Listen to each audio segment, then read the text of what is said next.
Un cordial saludo a todos los que están presentes en estas charlas. Antes voy a comenzar, antes de comenzar con el tema, ¿no? Quisiera saludar y agradecer al excelente grupo de HL7 Perú por abordar temas tan importantes, ¿no? Y también por todo el trabajo valioso que ellos están realizando. Soy Javier Leque Espinosa y vengo a presentarles un tema fundamental en la informática biomédica o la ingeniería biomédica y en las ciencias de la computación relacionadas a la salud, que es el HL7 en el DICOM y en el RISPAX.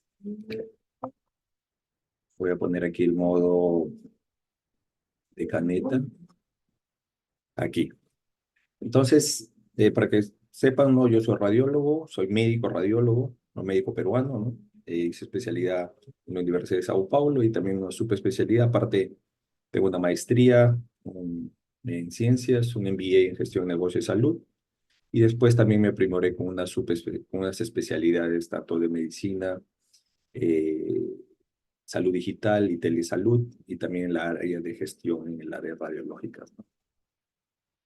En esta presentación yo no tengo ningún conflicto de interés y voy a ir con un temario, con un índice de lo que vamos a hablar en general el día de hoy. Entonces vamos a hablar sobre el PAC, sobre el RIS, DICOM, el formato DICOM, los protocolos de comunicación y el HL7 dentro de todo este grupo, ¿no?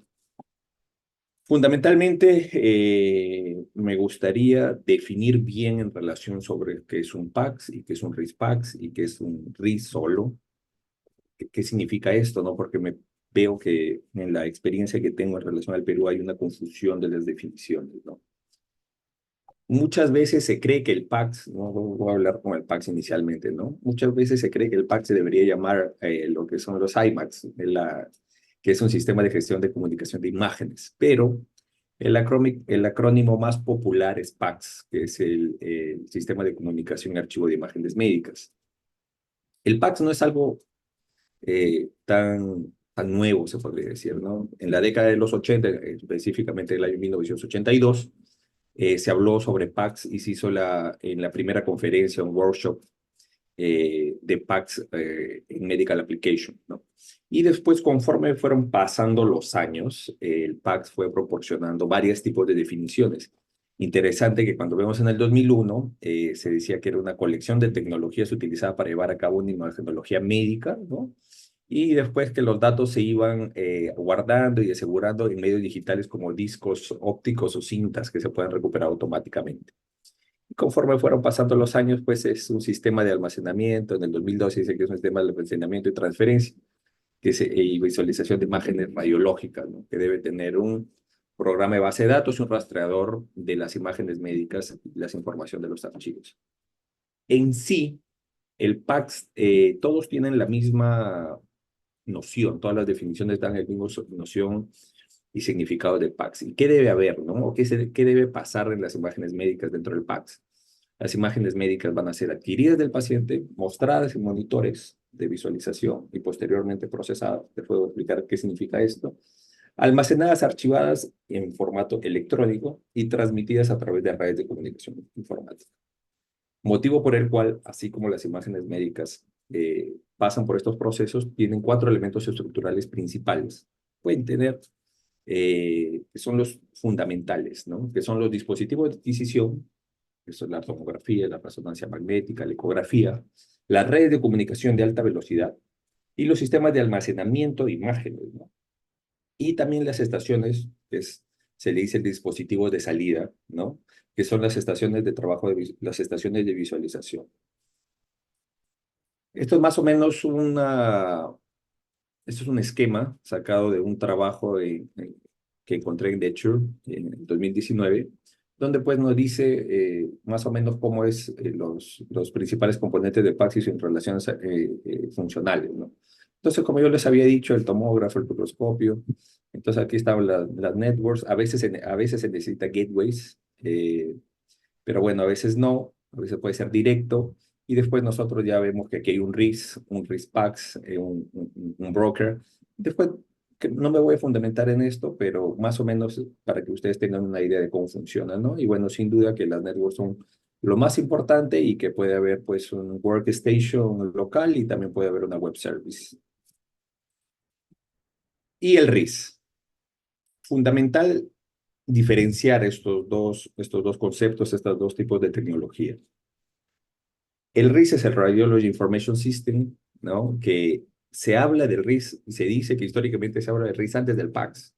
Se dice que comenzó a hablarse de ello en el año 1960, más o menos. ¿Y de qué se centró en esa época? ¿No? Se centraron principalmente en la eficiencia departamental de las áreas de radiología. Ojo esa palabra, eficiencia, en relación a problemáticas. ¿Y cuáles eran las problemáticas? Las codificaciones de informes y la entrega de informes.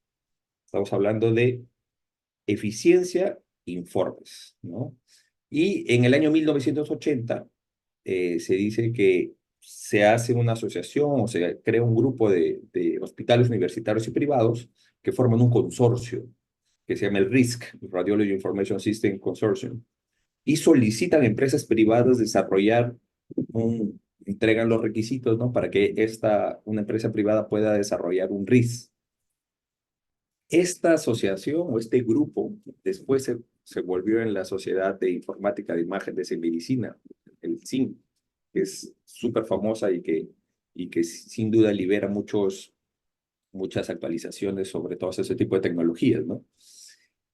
Y esta la define el RIS como un sistema informático utilizado por el Departamento de Radiología, aquí lo marqué en rojo, para almacenar, gestionar y recuperar y distribuir información clínica y administrativa. No estamos hablando de imágenes, estamos hablando de información clínica y administrativa.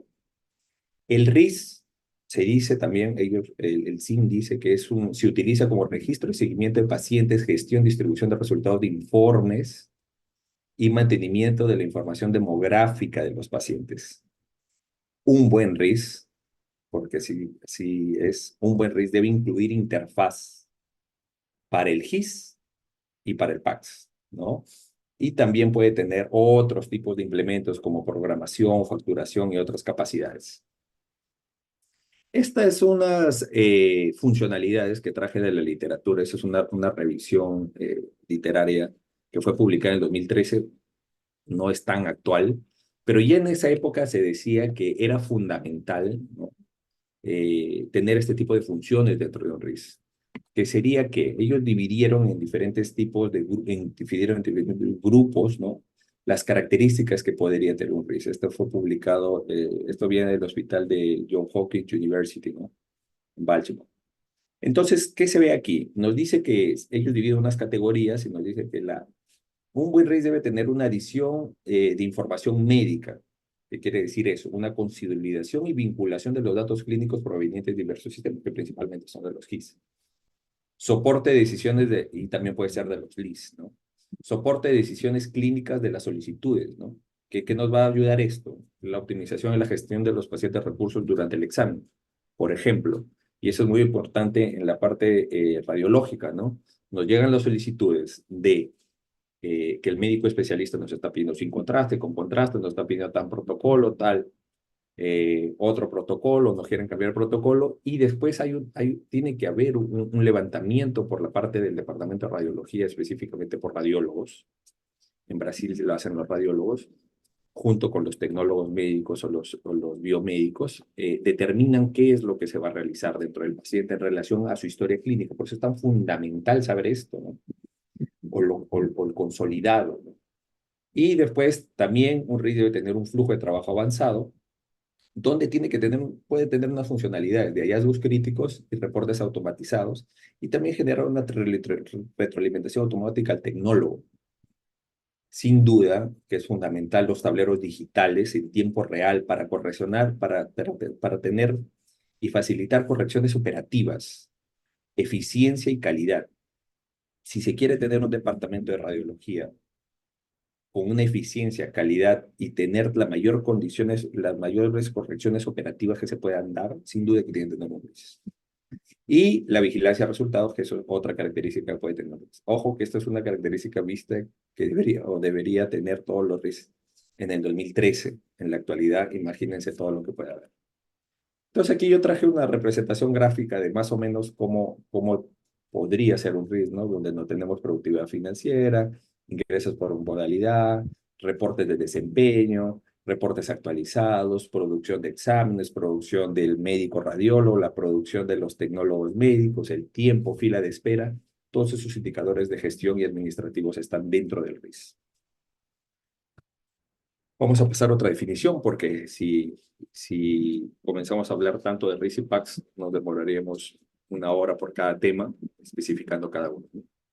Ahora, fundamental hablar de DICOM, porque el PACS y junto con el RIS tienen que estar siempre asociados con DICOM. Entonces, el DICOM fue creado o fue desarrollado por el Colegio Americano de Radiología y por la Asociación Nacional de Fabricantes de Productos Electrónicos, que se le llama NEMA. Ellos crearon un comité en conjunto en el año 1983 para desarrollar un estándar cuyos objetivos eran que promover la comunicación de la información de imágenes digitales y la estandarización de los dispositivos de las imágenes médicas. Algo que es bastante interesante es cuando se estudia sistemas de laboratorio, los sistemas de laboratorio aún no son estandarizados. Los equipos vienen con diferentes tipos de formas de comunicación. Es interesante eso, interesante que se consiguió hacer esto con las imágenes médicas, ¿no? Y en sí, ¿qué es? O sea, ¿qué es el ICOM? Es un estándar, ¿no? Internacional que va a permitir transmitir, almacenar, recuperar, procesar y mostrar información de imágenes médicas. Y este estándar tiene que asegurar la interoperabilidad de los sistemas utilizados para producir, almacenar, mostrar y consultar todas las imágenes médicas, ¿no? El estándar DICOM, así como el HL7, así como todos los estándares en su mayoría, siempre van en actualizaciones. Comenzó pues en el 80 y después mandó su primera versión 85, 88 segunda, y estamos en la tercera versión, existe una cuarta versión, pero esta versión fue generándose actualizaciones dentro de ella. Y un punto clave para esta presentación es el memorándum que se realizó en el 2007, en el 2000, disculpen, entre DICOM y HL7. Voy a dar algunos puntos importantes y voy a explicar específicamente el estándar DICOM en dos formas. Me gusta dividir cuando hablo sobre DICOM en este tipo de formas, forma de comunicación y el formato DICOM en sí. Entonces, el DICOM como formato, el formato DICOM, ¿no? Las imágenes del estándar DICOM se guardan en un formato propio, ¿no? Que es el DICOM, el punto DCM. Los dispositivos, estamos hablando de ecografía, radiografía, tomografía, son habilitados y pueden ser abiertos y también existen dispositivos para manipular el DICOM, ¿no? Fundamental, y bueno, sin duda que aquí creo que no haya ese problema, es de que el DICOM es más que solo una imagen, sino es un archivo que contiene información médica, como el nombre, el sexo, la fecha de nacimiento, y otros datos importantes de la adquisición, por ejemplo, el equipo que se utilizó, hasta el tecnólogo que hizo el examen. Bien interesante esto. El DICOM como formato, cada archivo DICOM está compuesto de una serie de elementos DICOM. Estos elementos DICOM son bloques, ¿no? de construcción del estándar, que se utilizan para los archivos y para el medio de comunicación, como medio de comunicación. Cada elemento tiene una etiqueta o tiene un tag. Eh, eh, y después le voy a explicar específicamente cómo es la numeración de esto, ¿no? Y los elementos DICOM sin duda son tipados, ¿no? Que se le llama los BR, los value representation. Entonces aquí viene, esta es una imagen de esta web que se llama DICOM ICC. Se la recomiendo mucho para aprender sobre DICOM, donde nos habla del elemento, ¿no? Del DICOM, donde nosotros vemos una etiqueta, nosotros vemos un tipo de BR, que es el tipo de dato que recibe, y después nosotros tenemos el ancho o largo del valor, después nosotros tenemos el valor, ¿no? Entonces, aquí voy a parar un poco en las etiquetas, ¿no? En esta parte de aquí, voy a poner la apuntador láser, ¿no? Que las etiquetas definen de una manera exclusiva los elementos, ¿no? Y sus propiedades. Es como el código de barras de un producto de un supermercado. Entonces, la etiqueta de icon está compuesta por dos números cortos llamados grupos y elementos. Eso es algo fundamental que les quería mostrar. Entonces, como yo les había dicho, pues voy a ponerme aquí en esta tela lateral. Nosotros tenemos aquí el grupo y los elementos, ¿no? Y, disculpen de nuevo, el grupo y los elementos. Después tenemos que es nuestro tag, ¿no? Que es el Daikon Group Number y el Daikon Element Number. Después nosotros tenemos la descripción del elemento, ¿no? Por ejemplo, la modalidad, la institución donde se realizó, el nombre de la institución donde se realizó, el Daikon ID, que es sin duda importantísimo, y tenemos otros tipos de grupo, de descripciones o de elementos, ¿no? Y después de eso nosotros tenemos el type, ¿no? Que ustedes ven aquí en la parte superior, que es el type que significa el value representation, ¿no? Que son las reglas definidas en el tipo de dato. Y después nosotros tenemos, por lo que les había contado antes, el valor, el valor y el equivalente, ¿no? El tamaño, disculpen, y el equivalente. Entonces, seguimos aquí y les voy a mostrar los principales tags de Daikon, ¿no? Como que, aquí como ustedes ya les había dicho antes, en el Daikon existe el group y el element, que son los dos números que están aquí, ¿no? Y este es el type, que es el tipo de, el BR, ¿no? El Value Representation. Y después nosotros tenemos la descripción. Estos son los principales, ¿no? Que están en Daikon, ¿no? Que es el Patient ID, el nombre del paciente, la descripción del estudio, la modalidad, el nombre donde la institución en la que se realizó el examen, ¿no? Ahora, después de haberles hecho un resumen bastante superficial sobre cómo es el Daikon como formato, está el Daikon como protocolo de comunicación. El Standard Daikon define protocolos de comunicación en red que se ejecuta en una fila de protocolos TCP/IP. Interesante que los números de puerto son 104, 2761, 2762 y el 111.12, ¿no? Que son puertos asociados a Daikon. Y interesante que la ACR con el NEMA, junto con la IANA, ¿no? Que es la Autoridad de Asignación de Números de Internet, identificó que el puerto 104 sea específico para Daikon, ¿no? Aquí les había dejado la web de donde saqué esta información. Entonces, nosotros tenemos el Transmission Control Protocol y el Internet Protocol, ¿no? Y sin duda, los puertos, ¿no? Interesante cuando se hacen instalaciones de packs, siempre a veces, obviamente que normalmente lo hacemos con el 104, pero muchas veces se prueban otros puertos cuando no hay comunicación. Voy a pasar mejor después y les explico cómo es eso. Entonces, los dispositivos Daikon en sí, todo lo que está dentro del sistema o relacionado con Daikon. Entonces, los dispositivos Daikon intercambian mensajes entre cada uno de ellos. Pero es muy importante que todos ellos tienen que tener un ITitle, un Application Entity Title, que es el número de identificador, que es el identificador del nodo Daikon, que está dentro de un PAX único.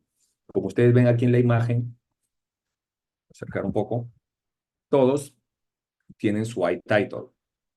¿Y cuáles son las características del iTitle?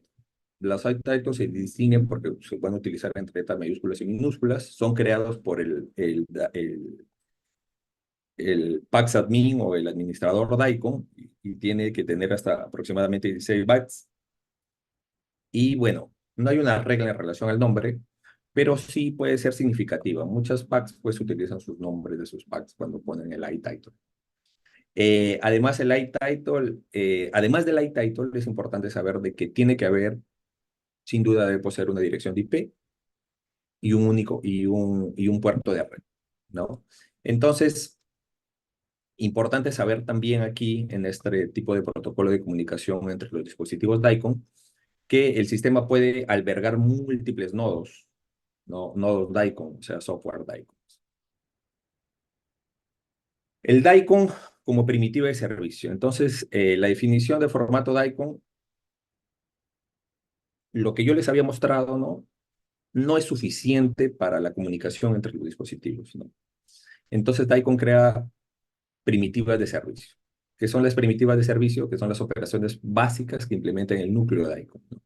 ¿Qué es en sí? Los objetos DICOM definen la información y las primitivas se definen como el qué va a hacer, o sea, qué hacer con esa información. Entonces, estas primitivas DICOM también se le llama o el DICOM DIMS, que es el DICOM Message Service Elements, que son la base para construcción para servicios mucho más complejos. Y dentro de estas primitivas principales, les voy a traer algunas. ¿Por qué les estoy hablando de esto? Porque esto está totalmente relacionado cuando se hacen las integraciones con los GIS, ¿no? Cuando se hace la integración cuando hay una combinación con HL7. Entonces, nosotros tenemos entre las principales primitivas de servicio, tenemos el C-Storage, el C-Get, el C-Move, el C-Find y el C-Echo.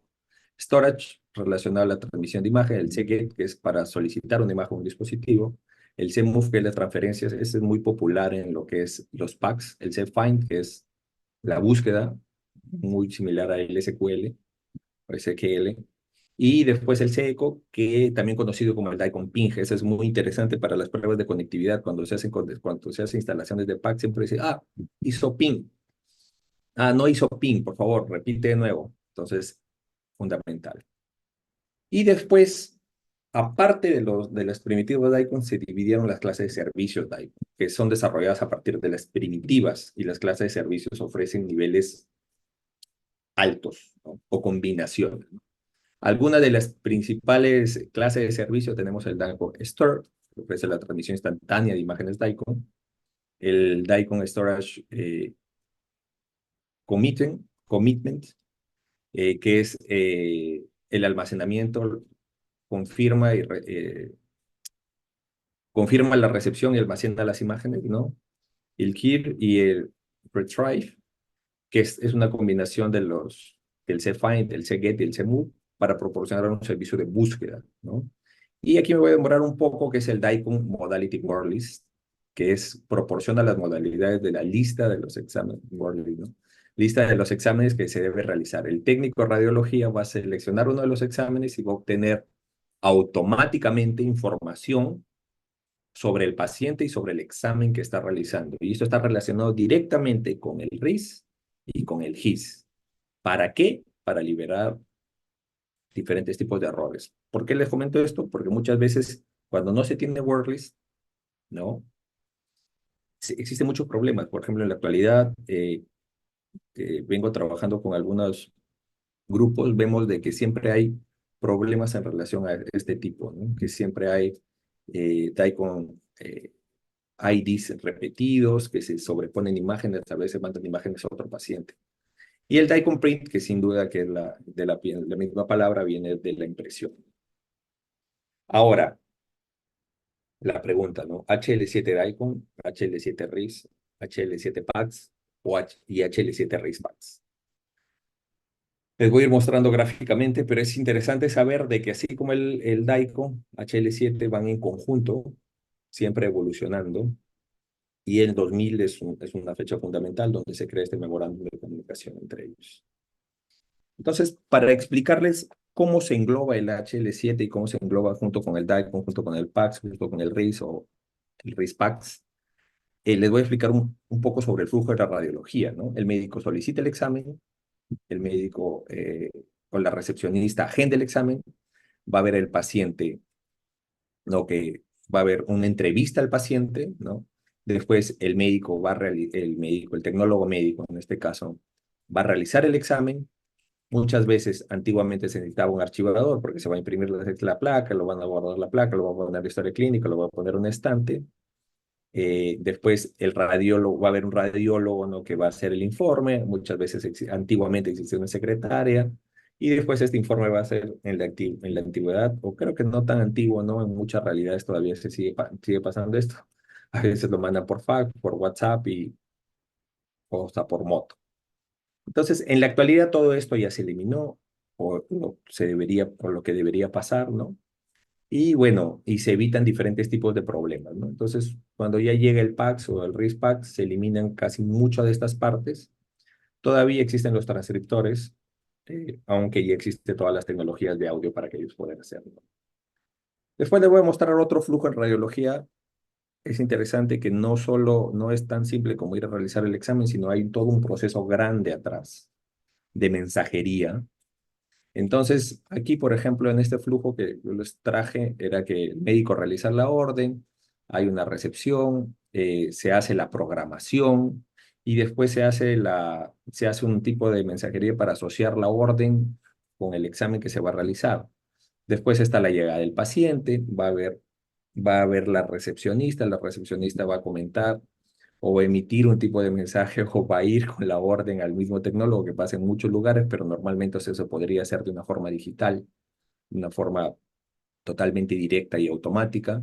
Entonces le llega la notificación al tecnólogo y después el tecnólogo va a saber qué paciente va a llegar, qué va a hacer y después hacen la llamada al paciente, el tecnólogo le dice lo que va a realizar y va a haber una preparación del paciente. Entonces, son una serie de fases que pasan, ¿no?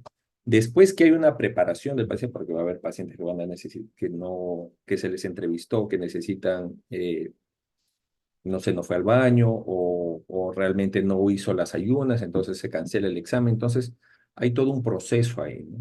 Después va a haber una iniciación del examen y también no es solo que inicie el examen. Y inicia el examen, va a haber un tipo de mensajería le va a decir, comenzó el examen, tiene que mandarse al RIS y después tiene que comunicarse al GIS, que ya está comenzando el paciente, después el paciente va a ver dentro del PACS y dentro de los protocolos de ICON va a ver a qué hora se inició, cuántos protocolos se hizo, qué secuencia está o en qué secuencia está, por ejemplo, la parte de resonancia magnética, y todo eso tiene un tipo de mensajería y todo eso está guardado. Y después, sin duda, se hace la adquisición y la revisión después de las imágenes. Esa es una parte fundamental. Les voy a mostrar unas imágenes para que no solo quede en texto. Fundamental porque yo siempre digo que la imagen radiológica que se toma por el equipo, el dispositivo, no es la misma que le entregan al radiólogo o que se comparte por dentro del hospital. Es una imagen totalmente trabajada. Hay un workstation donde los tecnólogos médicos van a hacer este tipo de trabajo. Entonces siempre digo que los tecnólogos médicos a veces son como un centro especializado de fotografía, ¿no? Entonces no es la misma foto que te toman al momento, sino hay todo un postproceso que es fundamental en radiología, ¿no? Y después se hace una finalización del examen y obviamente que también tiene que haber una mensajería de esto porque como gestor en la parte de radiología yo voy a querer indicadores para poder mejorar todo mi flujo.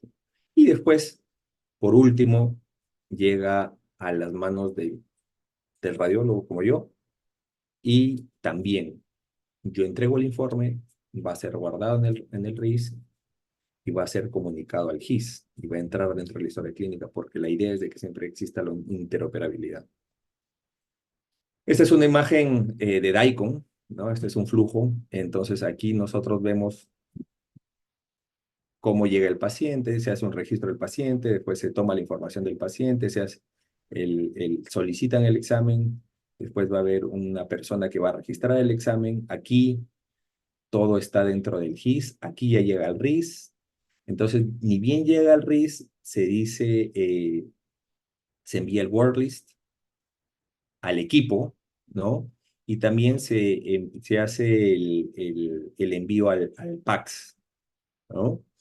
Después de eso, se realiza el examen, la adquisición ha terminado, y las imágenes van y se almacenan dentro del PACS o a veces imprimen, ¿no? Y después, como esto es un poco antiguo, ¿no? Entonces hay una caja ligera donde se guardan las láminas o, o va a pasar directo pues a un workstation donde va a estar la estación de trabajo y aquí el radiólogo va a realizar el informe que lo puede, como yo les había mostrado antes, que no es tan nueva esta gráfica, que lo puede hacer antiguamente, pues estaban los megatoscopios, ¿no? Antiguamente no, hasta en la actualidad, disculpen, los megatoscopios y este que es el workstation, el radiólogo hace el informe y lo manda al repositorio, que también es el PACS, y este PAX pues va a enviar la información al RIS o puede enviar información directa hacia el GIS. Ese es un flujo de trabajo típico en radiología y la extracción de información entre HL7 y DICOM. Interesante, porque aquí nos habla sobre tiempos y sobre la mensajería que debería tener, ¿no? En el RIS-PAX.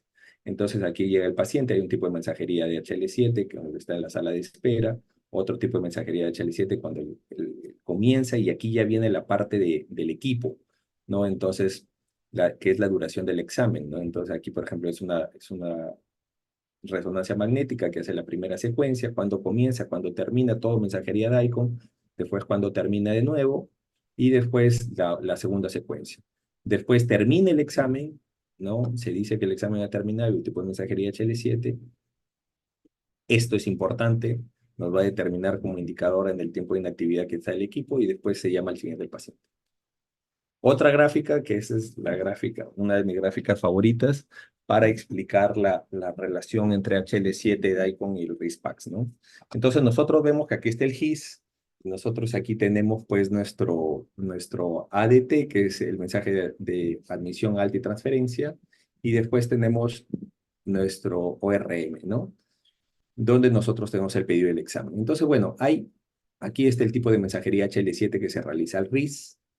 Entonces, el RIS, importante saber que el RIS va a haber ahí dentro de él, ¿no? Un tipo de, de almacenamiento y recepción de estos datos para que se pueda encajar con DICOM, ¿no? Que son las ACDs. El DICOM acepta esto y se coge la información importante y esto va a crear un modality wordlist. Este modality wordlist va a ser enviado al equipo, ¿no? Y estos son, pues, los MPPS son exactamente el step, ¿no? Y nosotros tenemos el retrieve, y después le voy a explicar qué es esto, ¿no? El step es un mecanismo de alerta que asegura la actualización y la comunicación en tiempo real de los sistemas, ¿no? Bueno, después de esto, que hay este tipo de mensajería, llega al equipo. En el equipo, mira, lo que les había explicado de Dalcom, ¿no? El storage image y el storage commitment también va a estar dentro de este tipo de mensajería. Este tipo como ustedes ya saben, son los servicios, ¿no? Los servicios DICOM, las clases de servicios DICOM, ¿no? Y después de esto va a llegar al PAX. El PAX va a haber también como ya le había dicho, una clase de servicio, el query y el retrieve, y después también está el storage image. Entonces aquí lo va a mandar a un servidor web o lo va a mandar a un workstation de visualización. Pero aparte de eso, que es bastante importante, ya hay un tipo de comunicación con el RIS. Como ustedes ven, esto ya es un tipo de mensajería de HL7, que es el ORU, ¿no? Que es el resultado de una observación. Entonces, ustedes ven de que esto también se puede mandar a un servidor web. El resultado, ¿por qué? Porque muchos están los packs on web o los race packs on web, donde tiene que tener, o bueno, normalmente, porque hay muchos que no utilizan la mensajería HL7 dentro de ellos, ¿no? Después están las notificaciones, los MPPS de notificaciones y el retrieve, que es la capacidad de acceder a información almacenada, ¿no? El MPPS retrieve. Y después de eso, hay ¿qué puede pasar? Como ya les había dicho, que no solo el GIS puede enviar informaciones al RIS, sino también puede haber un LIS que puede enviar información al RIS. ¿Por qué? Porque nosotros como radiólogos nos facilita mucho la vida el tener información del laboratorio clínico y del paciente. Por ejemplo, nosotros tenemos un tipo de cáncer, unos marcadores tumorales son fundamentales para ello. Entonces también puede haber este tipo de integración y este tipo de comunicación, ¿no? Nosotros los hemos puesto aquí como Lab Results, que también es un tipo de comunicación, un tipo de mensajería HL7. No voy a explicar esto porque ya me di cuenta que estoy pasando un poco del tiempo, entonces, pero les dejo aquí esta imagen para que ustedes después le puedan hacer un print, que son los eventos necesarios para determinar las métricas del flujo de trabajo en un examen de imagen de abdomen y pelvis. Entonces, las funcionalidades del HL7 en el RIS. En el RIS es indispensable, ¿no? Del sistema de información. ¿Por qué? Porque el HL7 y el RIS participan dentro del trabajo, ¿no? Y los datos elementales de los pacientes permanecen permanentemente durante los exámenes médicos y participan en la planificación futura. Y gracias al estándar HL7 se organiza la comunicación, y eso es importante, entre el GIS y el RIS. Por eso es tan fundamental que un PACS que tenga HL7, o sea, un RIS PACS, disculpen, o un RIS, fundamentalmente un RIS, tenga tipo de mensajería HL7. Eso va a ser fundamental para poder hacer la comunicación con todos los GIS que puedan haber. Y dentro de las funcionalidades, ese es un artículo publicado en el 2022, me había olvidado de comentarme, en el Radiological Journal, donde nos muestra más o menos un esquema de las funcionalidades entre el estándar HL7 y el RIS. Y nos dice que hay una orden de cronograma de registro, o sea, ayuda a esto cuando hay un HL7 dentro del RIS. Ayuda a tener los datos demográficos para detectar diferentes tipos de errores que realmente, aunque no lo crean, pasa y pasa bastante. Marcadores y administración financiera para ver los flujos de trabajo, evaluación de procedimientos, la parte económica, reglamentación, ¿no? Cuando aquí hay un sistema de acreditación en Brasil, ¿no? Hay un sistema de acreditación por la Sociedad Radiológica, por la CBR, el Colegio Brasilero de Radiología, donde hay un sistema de acreditación de calidad, que se llama el PADI, que nos permite, un buen RIS nos va a permitir todo esto, nos va a permitir ser, se me acaba de ir la palabra, pero nos va a permitir estar con el C certificado de eficiencia, ¿no? Y calidad. Y sin duda aquí esto está relacionado, como ya les había dicho, con lo que es un control de calidad. Entonces, si nosotros queremos mejorar nuestra calidad o queremos tener una certificación, sin duda, de nuestra área radiológica, sin duda que tener un RIS con mensajería HL7 es fundamental. El seguimiento del flujo de los exámenes y las opiniones de los especialistas. Mi conclusión es que tanto el HL7 como el DICOM son ámbitos de responsabilidad complementarios, ¿no? Existe un enfoque colaborativo para las necesidades de los departamentos de imágenes y las necesidades empresariales, ¿no? Empresariales en todos los centros de imágenes, y que ellos tienen un interfuncionamiento efectivo, ¿no? Y eso es fundamental, nosotros saber de que si nuestro RIS PACS tiene mensajería HL7 o tiene el estándar HL7, sin duda que va a permitir hacer diferentes tipos de posibilidades, tanto relacionado con las imágenes médicas y tanto relacionado con la gestión. Espero les haya gustado. Fue un poco difícil hacer un resumen en este tiempo, en este tiempo que me han otorgado, pero pienso que fue los puntos claves más importantes y más que todo las definiciones más importantes para que ustedes puedan conocer. Entonces, muchas gracias, obrigado. Aquí dejo mi correo electrónico y también mi LinkedIn. Y gracias por la oportunidad de HL7 y sin duda felicitaciones por el excelente trabajo que están realizando. Hasta luego.